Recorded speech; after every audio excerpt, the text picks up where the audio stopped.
बच्चों, आज के इस वीडियो में हम हिंदी व्याकरण के विषय सर्वनाम को पढ़ेंगे। सर्वनाम का शाब्दिक अर्थ है सभी का नाम।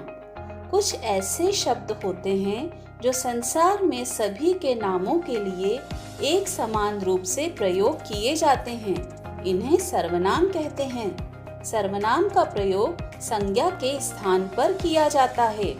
आइए इन उदाहरणों के माध्यम से समझें। शीना एक लड़की है, वह सभी को प्रिय है। सुनीता ने राखी से कहा, मैं घर जाऊंगी। इन वाक्यों में आपने देखा शीना, सुनीता के स्थान पर वह और मैं शब्दों का प्रयोग किया गया है। इस प्रकार के शब्दों को सर्वनाम कहते हैं। सर्वनाम शब्दों को संज्ञा के स्थान पर प्रयोग किया जाता है। आइए सर्वनाम की परिभाषा जानें। संज्ञा के स्थान पर जिन शब्दों का प्रयोग किया जाता है उन्हें सर्वनाम कहते हैं। कुछ सर्वनाम शब्द इस प्रकार हैं: मैं, हम, तू, वह, तुम, वे, कौन, कोई, तुम्हारा, मेरा, हमारा आदि। आइए जानें सर्वनाम के वचन। सर्वनाम शब्दों के भी संज्ञा के अनुसार दो वचन होते हैं। पहला एकवचन।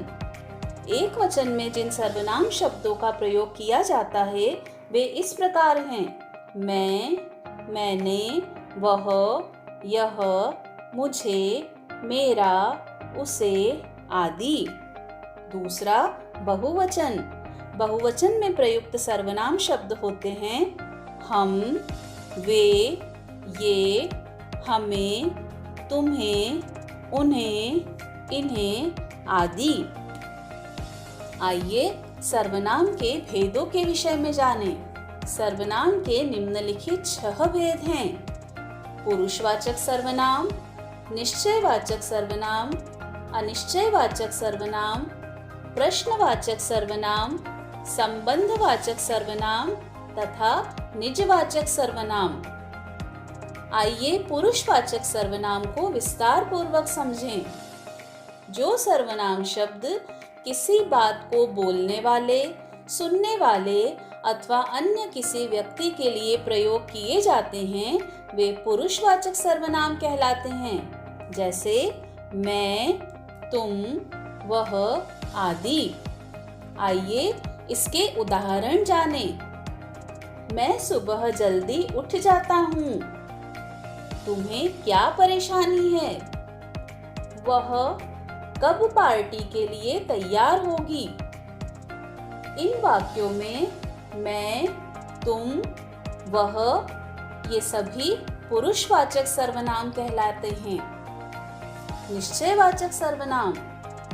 जो सर्वनाम शब्द किसी निश्चित व्यक्ति, वस्तु या स्थान की ओर संकेत करते हैं वह निश्चयवाचक सर्वनाम कहलाते हैं, जैसे यह, वह, ये, वे आदि। आइए निश्चयवाचक सर्वनाम का उदाहरण जानें। यह गिटार मेरा है। इस वाक्य में यह बात निश्चित रूप से बताई जा रही है कि यह गिटार इस बालिका का ही है, इसलिए यह निश्चयवाचक सर्वनाम है। अनिश्चयवाचक सर्वनाम। ऐसे सर्वनाम शब्द जिनसे किसी निश्चित व्यक्ति या वस्तु का पता नहीं चलता है उन्हें अनिश्चयवाचक सर्वनाम कहते हैं, जैसे कोई, कहीं, किसी आदि। आइए अनिश्चयवाचक सर्वनाम का उदाहरण समझें। दाल में कुछ गिरा है। इस उदाहरण में ये बताया जा रहा है कि दाल में कुछ गिरा है, पर क्या गिरा है इस बात की अनिश्चितता है, इसलिए यह कहलाएगा अनिश्चयवाचक सर्वनाम। सर्वनाम का चौथा भेद प्रश्नवाचक सर्वनाम। जिन सर्वनाम शब्दों का प्रयोग प्रश्न पूछने में किया जाता है वे प्रश्नवाचक सर्वनाम कहलाते हैं, जैसे क्या, कहाँ, किसने, कौन आदि। इसका उदाहरण देखिए। तुम क्या लिख रही हो? इस वाक्य में प्रश्न पूछा जा रहा है कि लिखने वाली बालिका क्या लिख रही है, इसलिए यह प्रश्नवाचक सर्वनाम है। संबंधवाचक सर्वनाम, जो सर्वनाम शब्द वाक्य में आने वाले दूसरे संज्ञा अथवा सर्वनाम शब्दों से संबंध बताते हैं, वे संबंधवाचक सर्वनाम कहलाते हैं। जैसे जो सो, जिसने उसने, जैसा वैसा, जिसकी उसकी, जहाँ वहाँ आदि। आइए संबंधवाचक सर्वनाम का उदाहरण देखें। जहाँ जेब्रा क्रॉसिंग हो वहाँ से सड़क पार करनी चाहिए। इस उदाहरण में जहाँ और वहाँ के द्वारा वाक्य में आए हुए संज्ञा और सर्वनाम शब्दों का संबंध बताया गया है, इसलिए यह संबंधवाचक सर्वनाम कहलाएगा। सर्वनाम का अंतिम और छठवां भेद निजवाचक सर्वनाम। ऐसे शब्द जो अपनेपन का बोध कराते हैं या जिन्हें कर्ता अपने लिए प्रयोग करता है, वे शब्द निजवाचक सर्वनाम कहलाते हैं। जैसे स्वयं, अपने आप, खुद आदि। इसका उदाहरण देखिए।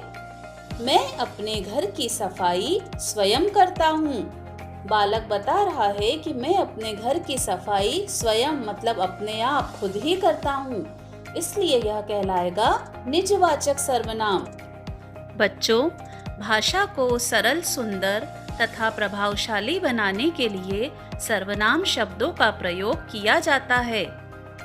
इस वीडियो से हमने सीखा संज्ञा शब्दों के स्थान पर प्रयोग होने वाले शब्दों को सर्वनाम कहते हैं। सर्वनाम के 6 भेद हैं। पुरुषवाचक सर्वनाम, निश्चयवाचक सर्वनाम, अनिश्चयवाचक सर्वनाम, प्रश्नवाचक सर्वनाम, संबंधवाचक सर्वनाम तथा निजवाचक सर्वनाम। सर्वनाम शब्दों के प्रयोग से भाषा की सुंदरता बढ़ती है। सर्वनाम शब्दों के भी एक वचन और बहुवचन रूप अलग अलग होते हैं।